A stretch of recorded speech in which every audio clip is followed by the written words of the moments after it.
so rare, and it's been something that they've tried to make happen for 5 years now.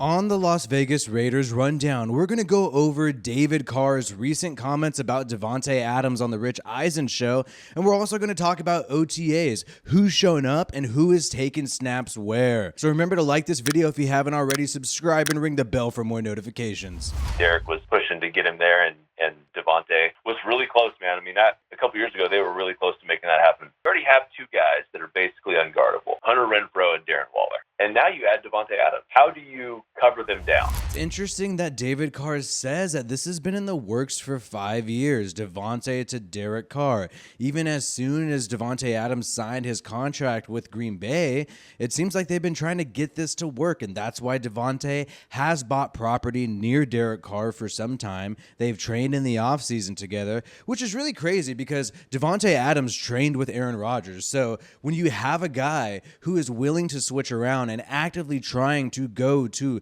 the same team as a different quarterback, even though you have arguably one of the best quarterbacks in the NFL, two-time MVP Aaron Rodgers, that says a lot about Derek Carr. That says from a wide receiver standpoint, Davante Adams values Derek Carr to the same level as Aaron Rodgers. I mean, it's pretty intense when you look at it like that. So you have to wonder, how valuable is Derek Carr? Could he live up to the hype of somebody like Aaron Rodgers? According to Davante Adams, he thinks so. Or you could argue Davante Adams is just blinded. You know, he's given his friend the benefit of the doubt and overvaluing him too much. You tell me. But David Carr points out something interesting, that you got Hunter Renfrow, Darren Waller, and now you have Davante Adams, and you got to figure out who you're going to cover. Most of these guys get double covered. You've seen Hunter Renfrow get double covered, especially when Darren Waller is injured. You saw that last year. And it is true. There's a lot of weapons there for Derek Carr. You're not even talking about the running back room. You got Josh Jacobs, Kenyon Drake. Then you add Zamir White to the mix. That's pretty intense.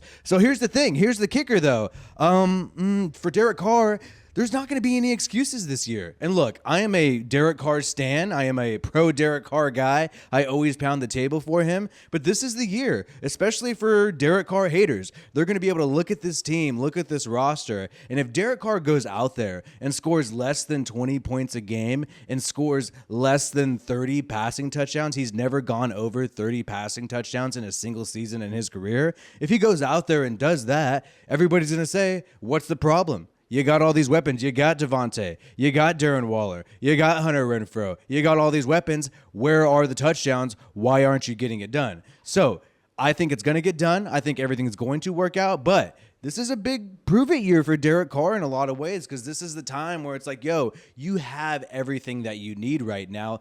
If you can't get it done, then maybe there's a problem. Maybe there's a problem. I think he's going to prove all the haters wrong, but I'm just letting you guys know. The second he messes up in this season, all the people are going to come out, and that's exactly what they're going to say. They're going to say, you have no excuses this year. You got too many weapons. You're too big to fail. In other news, we have some people not at OTAs today. Now, the OTAs are voluntary. You don't have mandatory minicamp until June 7th, but we didn't have cornerback Darius Phillips or Trayvon Mullen out there today. We also did not have Jonathan Hankins, the rookie, Neil Farrell Jr., Vernon Butler, or Andrew Billings. So, pretty intense to not see him there. Who knows? Maybe they worked something out with the coaching staff ahead of time. They're working out on their own. Jonathan Hankins seems like a guy who probably would have, I guess, more privileges and wouldn't have to attend OTAs. He's a long-term veteran, knows Patrick Graham a lot. You know, he knows him really well.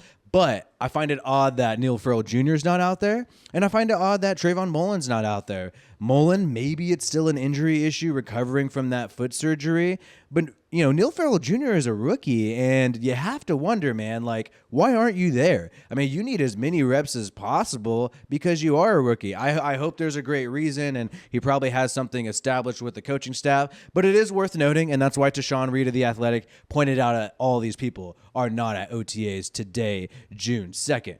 And interesting thing, Andre James is not practicing. It seems like he is there, but he's not practicing, or else Tashawn Reed would have mentioned that he wasn't there. So Andre James is there, but not practicing. And maybe this happens with a lot of the starters. We've heard that Josh Jacobs is there at OTAs, but not practicing, not doing drills. Perhaps that's what they want to do, just rest the starters. You have some camp footage. I don't see many starters taking reps, but I do, however, see Davante Adams out there practicing. Didn't see Darren Waller from some of the footage I was able to look at, but if Davante Adams is out there, yeah, you have to wonder, like, okay, like, why aren't these other starters out there? Somebody like Andre James, unless he's not a starter.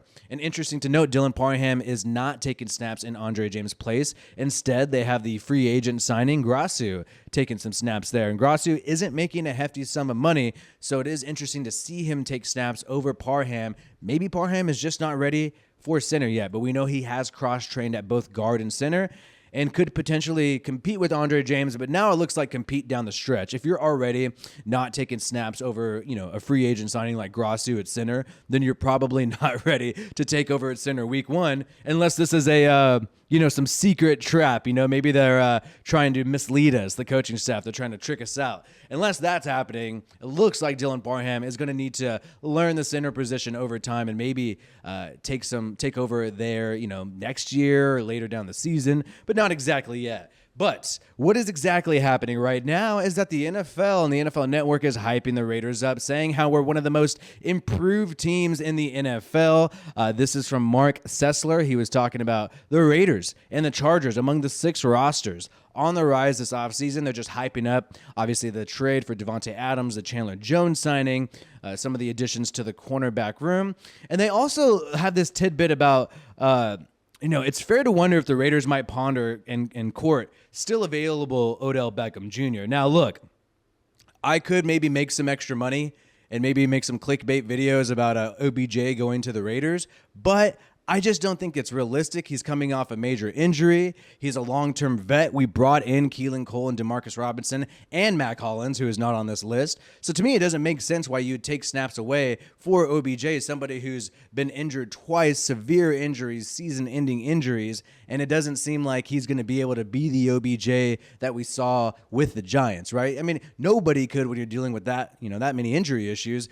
Could a veteran be signed down the stretch if somebody gets injured? Sure. But I think there's a reason why OBJ remains a free agent, and it's because, he's dealing with injuries. So I don't, I could make some money. I could say OBJ to the Raiders, but I'm just not that desperate right now. So I'm going to go ahead and say a no on this OBJ to the Raiders thing.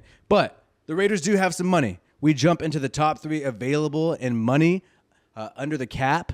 So we have tons of cap space. We know after the post-June 1st cuts, we have about $22 million in cap space. Will we make a move? Will we make a move? And one of these moves doesn't necessarily mean getting a new player, right? One of these moves could also be extending somebody, front-loading the contract, converting some of the future cap into a bonus, paying it off all this year with this cap. Maybe we can do something like that. Raise the salary of Darren Waller if we extend him so his cap hit is lower down the road. Let's front load this contract. Same thing with Hunter Renfrow. These are possibilities that I would actually like us to do rather than sign a new free agent. I don't think, Darrell Williams or OBJ or any of these people are going to significantly help the team. Now, Adamagan Suh, now he might help the team, but at the same time, I don't know if I want to take away snaps from Matthew Butler, and Neil Farrell Jr. I don't know if I want to do that. So it's a tricky situation. I think the most valuable thing the Raiders can do with their cap space right now is try to pay off Renfrow and Darren Waller